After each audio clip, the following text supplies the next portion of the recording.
El Spain Green Building Council, o Consejo de la Construcción Verde España, es una asociación sin ánimo de lucro de la industria que promueve la transformación de esta hacia la sostenibilidad en una generación.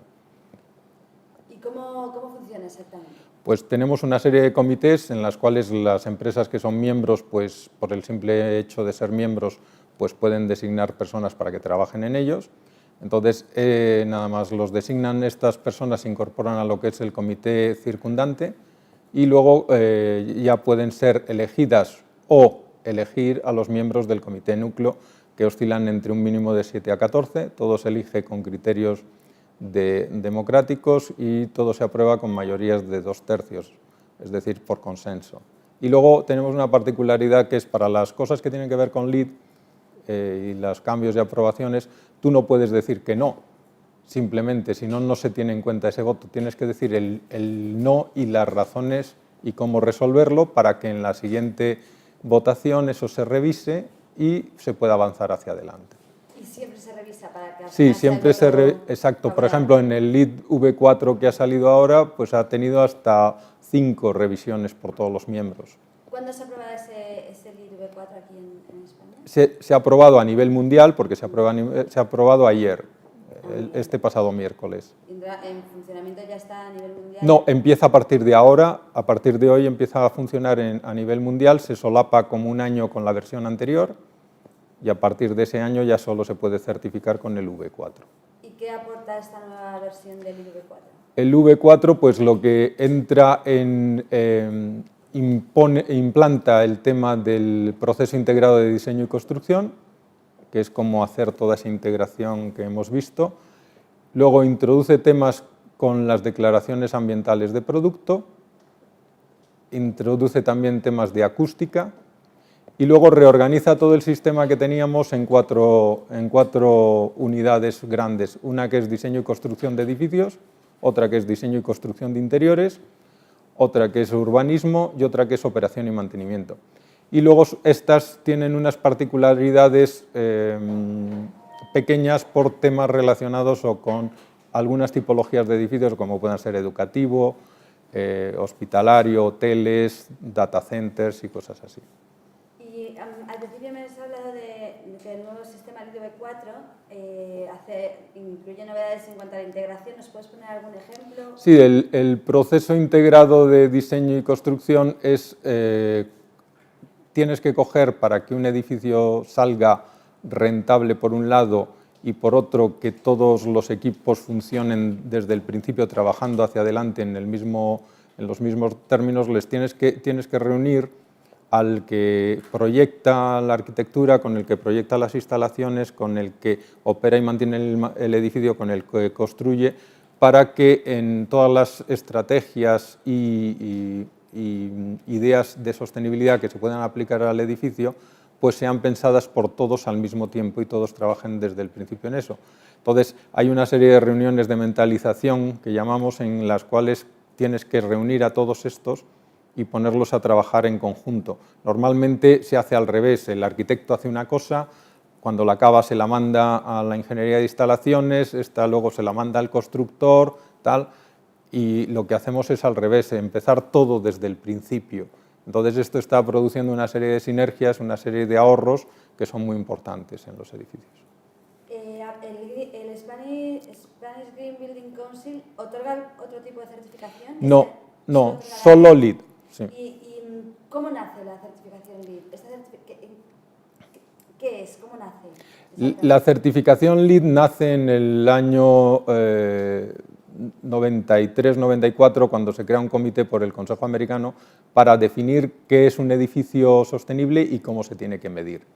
Entonces empiezan a trabajar una serie de comités en que se crea un comité central que crea LEED y luego hay unos comités en que unos se dedican a elaborar los temas que tienen que ver con la parcela, otros con el agua, otros con la energía, la calidad ambiental interior y los materiales y recursos.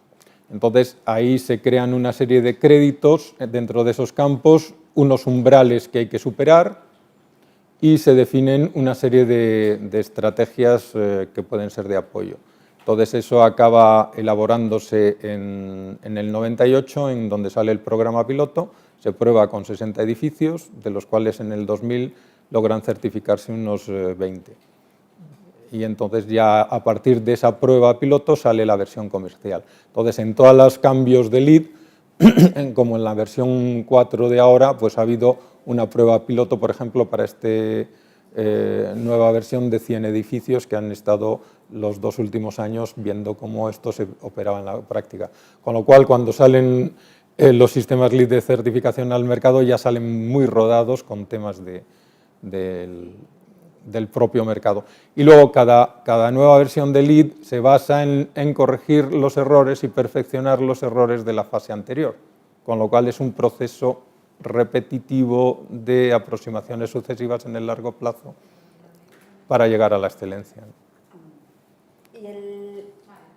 ¿Qué diferencias? Hay mucha confusión acerca de las certificaciones. Yo creo que la mayor parte de la población piensa que vienen siendo un poco lo mismo, que vale igual una certificación LEED que una certificación BREEAM, que vienen a ser lo mismo, que las otorga el mismo organismo. ¿Qué diferencias hay entre las certificaciones y otras?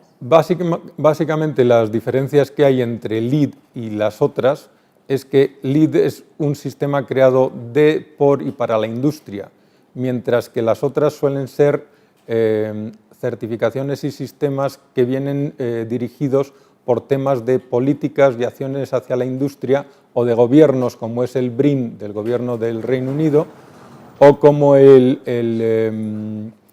verde, o el verde, que es de una asociación internacional de funcionarios de una determinada índole política. Entonces, esa es una diferencia potente en lo que es la base de hacia dónde sale, ¿no? A nivel técnico, todas más o menos tienen los criterios similares y créditos parecidos, pero luego está la otra diferencia en cómo esos umbrales se superan, cómo se documentan. Entonces, otra gran diferencia muy importante es que en LEED tienes que probar que eso está construido y hecho, y lo que te pide son cosas que prueban eso. En los otros sistemas solo te verifican documentación, es decir, como un ISO. Un ISO, si tú lo quieres hacer y llevar al final, lo haces, pero si no quieres hacerlo, con que la documentación esté, ya tienes el sello. Entonces, esa es otra de las grandes diferencias en el sistema. Y luego, otra diferencia fundamental es que el LEED está enfocado a una de sus patas fundamentales, que es la rentabilidad. La rentabilidad es uno de los grandes motores en los que se basa LEED, que evita además el que esté basado luego en subvenciones y en ayudas de los gobiernos. En cambio, los otros sistemas no están basados en la rentabilidad ni los criterios de mercado, están basados en políticas y acciones hacia la industria. Y para realizarlas mejor, tú realizas unas mejoras en tus edificios para obtener esta certificación y esas mejoras en algún momento tienes que verlas amortizadas. Sí. ¿Cuánto más o menos se tarda? En los edificios LEED, si se plantean desde cero, o sea, con esta integración de proceso de proyecto y diseño y construcción desde el principio, generalmente no te cuesta más el edificio que un edificio normal, o sea, no tienes un incremento de costo.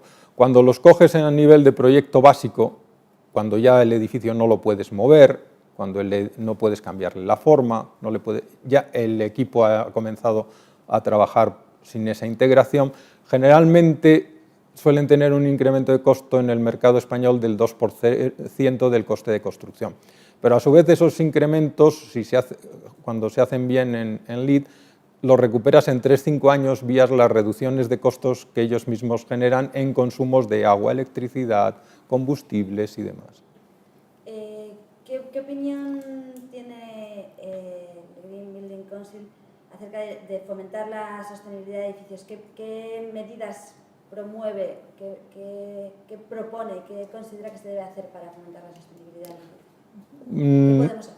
Sí, básicamente lo que estamos haciendo, por un lado, es formando a los profesionales, formando a las industrias. O sea, por un lado, LEED no funciona al final en un mercado si si los componentes del mismo no saben hacer las cosas sostenibles, es decir, el que proyecta tiene que saber proyectar sostenible, el edificio, las instalaciones, el que fabrica un material, un producto, tiene que maximizar las características sostenibles, el contenido en reciclados, la eliminación de compuestos orgánicos volátiles, de tóxicos peligrosos, tal. Las máquinas hacerlas más eficientes, que ahorren más y demás. Entonces, un factor fundamental es la educación de los profesionales, de cada uno en su campo. Otro es la diseminación de los estudios que se realizan en torno a la sostenibilidad por nuestros miembros o el consejo, nuestros consejos en otros países. Y luego otro importante es la participación en las ferias y en los foros de las industrias, en donde explicamos a cada sector cómo esto de LEED se enfoca dentro de su propio sector y cómo pueden aprovecharlo para maximizar la sostenibilidad en lo que hacen, por ejemplo, los fabricantes de cerámica, los de la industria de la climatización o los inmobiliarios, todo esto, ¿no? ¿Qué empresas solicitan esta certificación? ¿Tenéis un perfil? ¿Constructoras? ¿Financieras? Bueno, en España el dato exacto es que tenemos un 80% de empresas españolas frente a un 20% de multinacionales extranjeras operando aquí, y tenemos todos los grandes, o sea, tenemos los grandes de la banca, Santander, BBVA, Sabadell, los grandes de la energía, Iberdrola, Enagagas, Gas Natural, tal. Luego los grandes del retail, como Inditex, Pontegadea, todos estos. Y luego hay un bloque importante de empresas medianas y pequeñas, promotores, fundamentalmente el gran número son edificios de oficinas, centros comerciales, también hay algún edificio industrial, de residencial hay algunos también, y también tenemos algunas acciones de algunos ayuntamientos, algunas comunidades autónomas y algunos organismos del gobierno central, y luego 3 o 4 universidades que tienen edificios también en el sistema. O sea, fundamentalmente en España es un movimiento de la propia industria española, y luego los grandes bancos nuestros y las grandes multinacionales como Inditex, BBVA, Santander, pues no solo están haciendo sus edificios LEED en España, sino que los están haciendo en todos los países del mundo donde tienen implantación. ¿Y qué empresa, bueno, dentro de LEED existen varios niveles? Sí. ¿Cuáles son esos niveles? ¿Qué empresa tiene la máxima certificación aquí en España? Los niveles que tenemos es certificado con 48 estrategias implantadas, plata 50, 58, oro 68 y platino 88 estrategias implantadas. En España el edificio que tiene el doble platino es la Torre Iberdrola en Bilbao. ¿Y que se le acaba de conceder hace poco? ¿Cuándo se le concedió? Bueno, el año pasado, el 2012. Entonces es un doble platino porque tiene la torre en sí es núcleo y envoltorio platino, y luego las 21 plantas donde están las oficinas de Iberdrola, de las 41 que tiene el edificio, son LEED platino de interiores. ¿Y qué es lo que más destaca de esas torres? Pues, sostenibilidad, ¿qué es lo que más te llama la atención para usted? Lo que tienen un 40 y pico, 48% de ahorro de energía respecto a un edificio normal. ¿Cómo lo consiguen? ¿Qué utilizan para conseguir pues ese ahorro? todos los temas de aislamiento de la fachada, los temas de los sistemas de climatización que ahorran energía, los temas de ahorro en la iluminación interior, y luego también recogen el 40% del agua de las cubiertas y la parcela y lo utilizan para el riego, y ahí ahorran también bastante agua. ¿Qué nota una persona que trabaja en un edificio con certificación LEED, ya sea plata, platino o oro, y una persona que trabaja en un edificio que no tiene ningún tipo de respeto por el medio ambiente o elementos sostenibles? Sí, lo fundamental que notas cuando estás en un edificio LEED, sobre todo en las máximas categorías platino y oro, es que te encuentras muy bien, estás muy a gusto. ¿Y por qué estás muy a gusto? Porque tienes unos niveles de iluminación de luz natural muy altos, luego tienes un nivel de confort de lo que es la temperatura, humedad muy buenos y las puedes regular personalmente en tu puesto de trabajo. Tienes menos partículas en el aire, menos contaminación, luego el aire se renueva más veces y luego pues al final tienes como aquí una percepción hacia el exterior y una visión hacia afuera que no te mantiene ocluido. Entonces la gente al final se encuentra más a gusto, se encuentra mejor y prefiere seguir estando en el puesto de trabajo, en el sitio, ¿no? Pues muchísimas gracias. Nada, gracias a vosotros.